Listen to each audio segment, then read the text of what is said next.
میں نے شاید آخری صفحے میں کہیں واقعہ لکھا ہے کہ قرآن کانفرنس ہو رہی تھی دہلی میں، تو بنارس ہندو یونیورسٹی میں سنسکرت میں قرآن پر پی ایچ ڈی کیا ہے،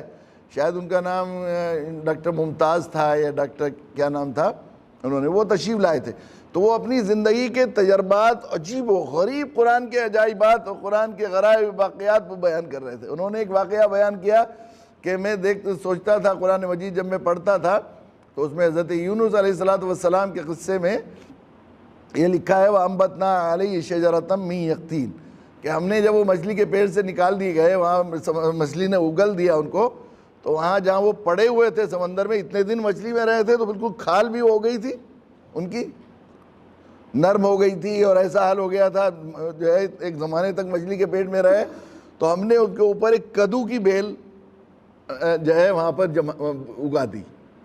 تو اب میں سوچتا تھا کدو کی بیل میں کیا بات ہے بھائی، تو پھر میں نے باٹنی پڑھنی شروع کی تو بعد میں معلوم ہوا کدو کی بیل میں خاص بات ہے کہ اس کے پاس بھنگے، مکھی، مچھر نہیں آتے۔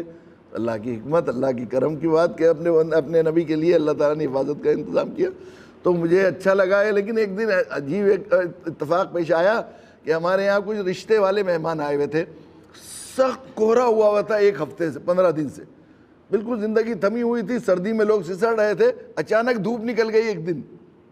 تو وہ جو مہمان تھے کہنے لگے کہیں دھوپ میں بیٹھنے کا نہیں ہے موقع، کہ نہیں ہاں چھت پر ہے، تو چھت پر ہم نے جو ہے دریا وغیرہ چاندیاں وغیرہ بچھا دی اور کچھ کرسیاں وغیرہ ڈال دی، بیٹھے ہوئے رہے تھے۔ تو دوپہر کے کھانے کا ہوا کہ نماز پڑھ کے کھانا کھائیں گے کہ کھانا کھا کے نماز پڑھیں گے، انہوں نے کہا نہیں نماز پڑھ کے کھانا کھائیں گے، تو نماز بھی یہیں ہو جائے اور کھانا بھی یہیں ہو جائے، نیچے جانے کو تو دل نہیں چاہ رہا، 15 دن سے دھوپ نہیں دیکھی اور سختی سے سسڑ رہے ہیں تو وہاں نہیں جانے کو ہوا، تو انہوں نے کہا کہ ادھر نماز کا انتظام کرتے ہیں، ادھر کھانے کا، ہم لوگ جا کے مسجد میں نماز پڑھ لیں گے جماعت سے، مہمانوں کو کھانا کھلا کر۔ یہ ہوا تو جب دسترخوان لگایا گیا تو وہاں مکھیاں آنی شروع ہو گئی۔ سردی کے موسم میں عموماً ہمارے یہاں چونکہ یو پی میں گنے کا موسم ہوتا ہے تو مکھیاں بہت آتی ہیں، مکھیاں آتی ہیں، مکھیاں شریف لوگ، ذرا نظافت والے لوگ، ان کے لیے مکھیاں کھانے پر، مکھی گندی جگہ پر بھی بیٹھتی ہے تو بعض لوگ تو بالکل عرب تو کھانے سے فوراً اٹھ جاتے ہیں اگر ایک مکھی بھی دیکھ لیں، یہ صورتحال ہوتی ہے ان کے یہاں۔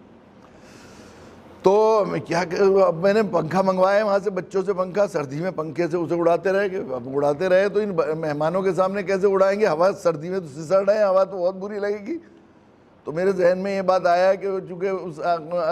اس آیت میں اس کا ذکر ہے کدو کی بیل کا، شاید اس آیت کے پڑھنے سے خود ہی اللہ تعالیٰ نے دل میں ڈالی کہ اسے پڑھنے سے شاید یہ مکھیاں دوڑ بھاگ جائیں، تو میں نے پڑھنا شروع کیا وَأَنبَتْنَا عَلَيْهِ شَجَرَةً مِّن يَقْطِينٍ، تو وہ بچیاں نہیں گئی۔ پھر مجھے خیال آیا کہ قرآن مجید تجوید سے پڑھنے کا حکم ہے، تو میں نے اس کو بالکل مخارج کی رعایت کرتے ہوئے، اظہار اخفاء کی رعایت کرتے ہوئے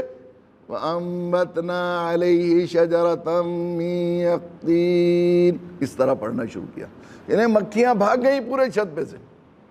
اور میں اتنی دیر تک پڑھتا رہا، کسی کو پتہ نہیں، آہستہ آہستہ پڑھ رہا تھا، سری اس میں پڑھ رہا تھا، لیکن پڑھ رہا تھا تجوید سے۔ تو جتنی دیر تک میں تجوید سے پڑھتا رہا، آرام سے مہمانوں نے کھانا کھایا، نہ انہیں ہوا لگی نہ کچھ لگی۔ تو اس سے معلوم ہوا کہ تجوید کی کتنی تاثیر ہے اس کی، حکم کی۔